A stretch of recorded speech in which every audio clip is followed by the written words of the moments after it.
Dude, did you hear? The What? Xbox One is coming out. Let me break it down for you. Please. It plays TV. It does Skype. It has ESPN. Okay. It lets you check your fantasy sports scores. It has the best looking virtual dogs of this generation. Dude, this sounds pretty incredible. So, what kind of games are coming out for it? So it's got TV, it's got multitasking, Internet Explorer, Skype, television, TV television, Kinect, motion sensors, Skype, video, internet, more television, dogs on television, television on a dog, more dogs, Skype, sports, other sports, basketball, Kiefer Sutherland, riding a horse. That's a game?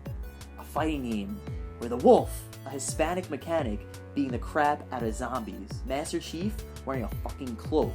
A game with jetpacks, mechs, and guys with jetpacks riding those mechs and killing each other. Explosions. This is awful. Then that guy comes out of the mech, starts shooting other guys, more explosions. Master Chief takes his cloak off. Oh my god, he's got his classic helmet on. Oh, the wolf? That's Killer Instinct. Killer Instinct. Titanfall. Call of Doggies. Wait. How am I gonna play all these games offline? Hey Mike, did you hear? What? The Xbox One has no DRM! No DRM? No DRM? No DRM?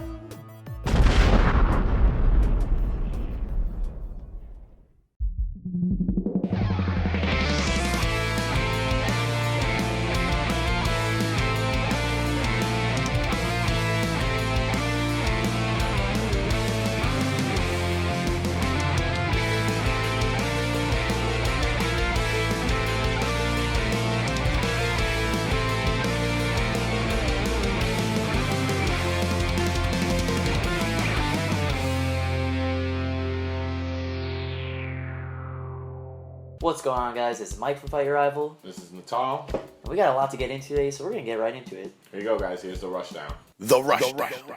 Now that E3 is finally over, all the dust is settled, everyone had their press conference, everyone had to say what they wanted to say, we thought everything was good. We knew where, the next gen console war was going and everything like that, and then out of nowhere, Microsoft just throws a wrench into the entire machine.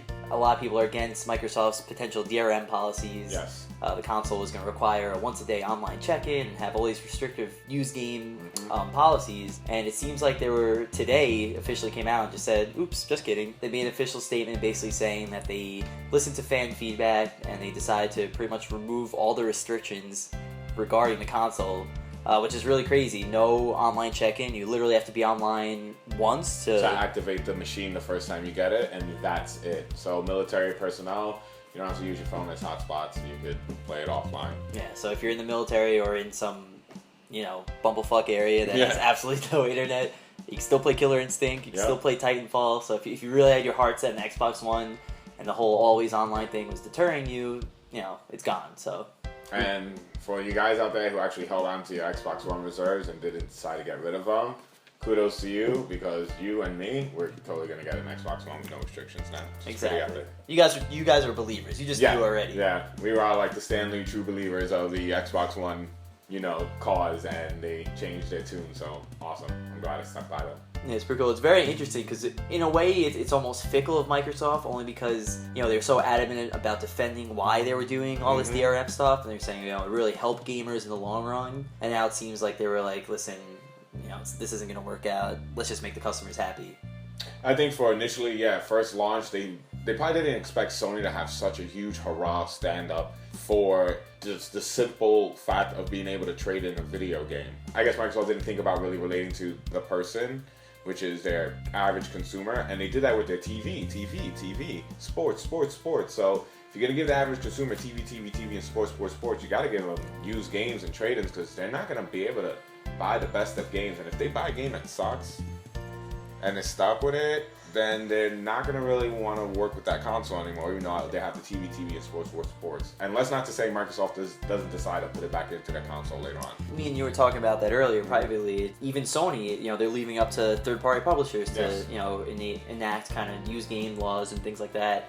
And, I think DRM could still be a thing later in the future, like almost just universally accepted thing, that this is how consoles work. I think it was smart of them to be like, listen, for now, let's just leave everything open, see how it pans out, and ultimately, make people want to get an Xbox One, which is really their MO right now. They had, even though they showed off great software and Xbox One already had a lot going for it, so many people were turned off, and I know so many people personally, diehard Xbox people that pre-ordered PS4. So, well, we'll see what happens in November. During the holiday wars. It's no more the holiday season; it's now the holiday wars. But thank you, Microsoft, for eliminating all those potential problems that would have probably crippled your machine before it even started.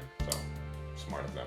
Yep. If you're looking forward to November and you are picking up an Xbox One, one of the games you'll be getting regardless is Killer Instinct. Yes. Even though there was the big reveal last week at E3, there's still a lot of info coming down the pipeline regarding the game. So the developers from Double Helix basically said when Killer Instinct comes out for launch, it's not going to be really a complete title. It's going to have a limited roster, and they are going to progressively keep continuing and building the game as the months progress. Yeah, and what they had to say regarding it was, I think it'll kind of split fighting game fans. He said, fighting game rosters are so huge these days, and you really don't have time to play everyone. And, we decided to focus on a small roster at first and then kind of roll out characters, which is a nice thought. Yeah, not you don't have the time to play everyone, but that's kind of not the point. Yeah. The point of a large roster is so everyone has a chance to find someone that suits them and, express their own playstyle. I guess the way Killer Instinct is panning out as this free-to-play game, it kind of makes sense that they plan on expanding it slowly, I guess. Yeah, but at the same time, you don't really need an expansive roster to be an incredible game. Especially, look at Skullgirls. Skullgirls only came out, 8 characters? Yeah. At first, and I loved it. It was great, And then now they're slowly getting things out. But that was because it was a independent game. Come on, Rare and, the Killer Instinct title, that's Microsoft Studio. They should have been working on that since day one. Yeah. Instantly. So I really feel it's kind of a cheap cop-out. And if they have 7 or 8 strong characters, let it rock for 3-4 months, and then dump a little extra character here and there. But make sure those 7 or 8 are really hardcore. Don't give me 7 or 8 mediocre characters, and then hope that later on the extra characters you add in are gonna make the game better because you have a bigger roster. So I just can't wait till it's really just 8 Jago skins, and that's what we're stuck with. I believe it. Yeah, I mean, as long as they really come out of the gate strong with a good roster, and hopefully, because we do know you can technically buy a full version at launch. Yeah, I know. That kind of worries me if the game's not really complete. But what's the point of buying a full game? Yeah, so let's hope it's more of a season pass thing where it entitles you to everything rather than you get the full game and you get to buy more characters. That would be outlandish. Yeah, we'll have to see what happens. But regardless, this is great news for Killer Instinct because whether you buy all the characters or you just want to play Jago, you could host tournaments for the game because there's no DRM. So they're all going to tournaments, whether they're locals or majors. But unfortunately, when it comes to good old New York City, there's just mainly locals and not really any real majors. Yeah, and it's kind of a shame because we have tons of great venues, both big and small, but there really haven't been a ton of events on the scale of, say, a Big E tournament or a CEO or even an EVO that could potentially change. Sundance Giovanni, the CEO of MLG, he took to Twitter and he was like, I'd really love to do a fighting game event this fall. And that's all he said. It's just talk right now. That statement alone holds a lot of potential. Yeah. So we've never really had anything on the scale of a major in New York, but if anyone's going to make it happen, it's MLG. Yeah, definitely. Has to be them. And I would be all over it. I'd be all for it. Oh, I would love it. I mean, it would also depend on the games they could get, because MLG, they've had kind of mixed results with fighting games. Mm-hmm. They've had Mortal Kombat, that's kind of been their most successful one. They've had Tekken Tag 2. Soul Calibur 5. Yeah, Soul Calibur 5, and even King of Fighters 13. Mm-hmm. They haven't worked with Capcom as of yet. The fighting games have kind of been lukewarm. They've had some good showings, some not so good. But I think an MLG New York City fighting game event, no matter what, would draw a lot of people. Yeah, I mean, come on, Marvel 3 is the heart of New York City. So even if MLG never really met up with Capcom, do your work, meet up with them, have UMVC 3 there, and Injustice. Make it a whole superhero tournament, and I'd be all over that. And what better place than New York City, the city of heroes? Exactly. Come on. We just pretty much just have your work for you. There you go. So Sundance, if you're listening, do your work with Capcom, do your work with NetherRealm. Let's get a huge superhero tournament. Everyone has to cosplay, and Stan Lee will host the thing. Why not? That would be awesome. Probably wouldn't happen, but that would be epic as hell. Yeah, so let's hope this New York City MLG fighting event happens. We'll keep you guys posted on any developments. Sweet. All right, guys, that pretty much wraps up the Rushdown, and here you go. Here's the Judgment Zone.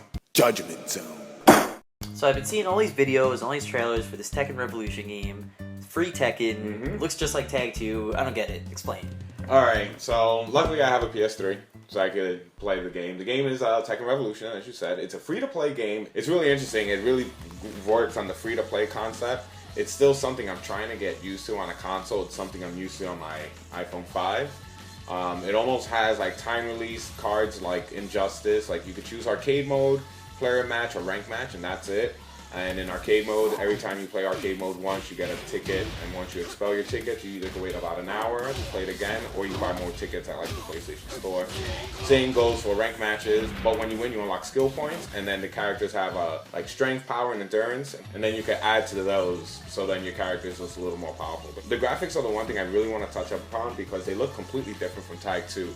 They almost have like a watercolor look to them, and when you really compare Tag 2 and Revolution to side by side, you can really tell the difference. Like even in Revolution, the characters have like a thick black outline around them, almost like the Street Fighter 4 models. And all the backgrounds from Tag 2 are in there, but they're different settings, like time of days, which is pretty cool. And it plays like Tag 2, minus the 2v2 aspect. And they added a couple of cool little effects, especially when you do like a fast move. They almost have like a blur motion behind them. So for a free-to-play game, it's pretty cool. I think you only get about 8 characters to start off with. Mike, the other Mike, was playing it all day yesterday. He said that he was able to unlock Alyssa, and so I guess there's potential to unlock a bigger roster, but I didn't get too far into it. But if you never played Tekken, it's free. It's on your PS3. Like if you have one, download it, play it. And even if you have played Tekken, download it. You'll love it. It's a free Tekken game. Yeah, everyone loves Tekken. Yeah. Everyone loves free games, so why not? It's a win-win. I think it's time to take to Twitter. Yeah, definitely. Here's the tweet of the week, guys. Tweet of the week. So whenever there's a big news week like this one, Twitter is always a buzz, and tons of opinions on Xbox One, Killer Instinct, all that jazz. We'll get right into it. Colin Moriarty from IGN actually posted, "You believed in this vision for Xbox One so much that you could change it on the fly? That's interesting." So a little jab at Microsoft, and like we said before, they did seem so firm about why they're doing all these online policies, and they kind of took it back. But at the end of the day, they kind of chose fan service over their kind of bad PR for a little bit. So I think they still made the right choice. All right, the second tweet of the week is from Maximilian. We know who he is. And he writes, "Xbox changing its policy doesn't get me excited. The thought of more people playing Killer Instinct as a result of changed policy does." It's true. Very true. I mean, like we said before, one great benefit is that Xbox One will, be a legit fighting game machine because of the non-online policies. Yeah, and we could easily see tournaments for the new Killer Instinct as early next year.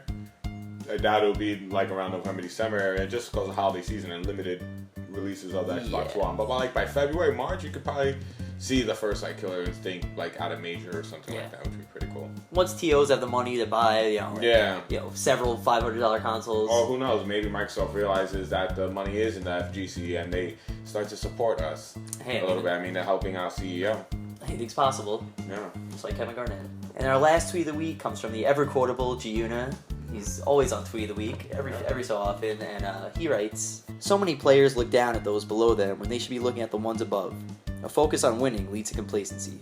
FGC." It's a nice little word of wisdom for any competitors out there. Sounding like I just finished beating a game with Ryu, and I was reading the quote on the bottom. Yeah, I think that's what he's getting at. But it's cool, we're always, tweets of the week, we're always talking about breaking news and all those things. We kind of forget about just, the FGC and competing, so, it's a good thing to focus on. And if you're training for EVO or you're just going to a tournament, always look for the next challenge. Yeah, carry your duffel bag, leave your shoes at home, and ask people if they want to play fighting games. See what happens. Maybe you'll make some friends. Live the life of Ryu. Yeah. It's a very random life, so lots of random opponents. Yeah, tons. Just like Fight Your Rivals, random select. Random select. So my random select of the week is the new Kanye West album, Interesting. appropriately titled Yeezus. Jesus. You know, guy's a very small ego. Mm-hmm. The album's been very talked about the past few weeks. He went through, these crazy measures to not leak the album, and it did leak, but very close to release. And I'm not the biggest hip hop fan, but there's the occasional album that just grabs me, and this is definitely one of them. The music is just very raw and dark compared to other Kanye stuff, and he's got so many great collaborators. He's got Daft Punk producing a lot of the tracks. He works with Justin Vernon from Bon Iver, and it's just a really creative, really dark album. And if you like Kanye, if you like his kind of up and down lyricism, sometimes he's really profound, sometimes he's saying ridiculous stuff about women in cars. I don't know, I just think it's a great album. I personally enjoy the lyrics a lot. I think the music is very, very interesting, especially as a musician myself. And I think it's one of the better rap albums that came out this year. So my random select of the week is a TV show on AMC. No, it's not The Walking Dead. AMC actually has other TV shows besides that one. It's actually a show called Comic Book Men. Oh, I love Comic Book Men. Oh, so you know about it. I just fell in love with it this 2-3 days ago because of Netflix. They had all season 1 on it. If you guys are wondering what Comic Book Men is about, it's about Kevin Smith's own comic book store in Red Bank, New Jersey. It's the Jay and Silent Bob's Secret Stash, and it's about the employees that work there. People come in with rare items, see if they could sell them. People look for rare comics, back and forth, vice versa. It's almost like a syndicated Clerks, pretty much. Pretty much. I mean, I could vouch for you. It is a great show. For me, it used to just be the show that was on after Walking Dead. Yeah. That's what it used to be. But even the more I get into comics, the more I enjoy it, and it's just a great reality show about friends, basically. Yeah, and it's really getting me back into comics. Like I'm feeling 19, 20 all over again, and it sucks because I really don't want to start buying them, but I already have, and now it's over. It's too late. Yeah. You've got the fever. Yeah, I do. The only prescription is more comics. Yeah. Hopefully I can find a comic out there that's almost like a preventer from catching the fever completely. Almost like a spell book to reverse the spell, but I have to dive deeper into my own addiction to fight it. Like a 100-page comic that takes you to another world. Yeah, and at the end of it, it realizes that the hole I was falling down is my bank account, and then I wake up and then I don't buy comics again. I'll have to see. But until I find that comic book, I guess I'll have to spend all the money in my pocket. So, I don't know what you're up to, but I need to go shopping. I'm right there with you. Alright, so this is Natal from Fight Your Rival. It's Mike from Fight Your Rival. And remember, guys, keep reading. keep reading.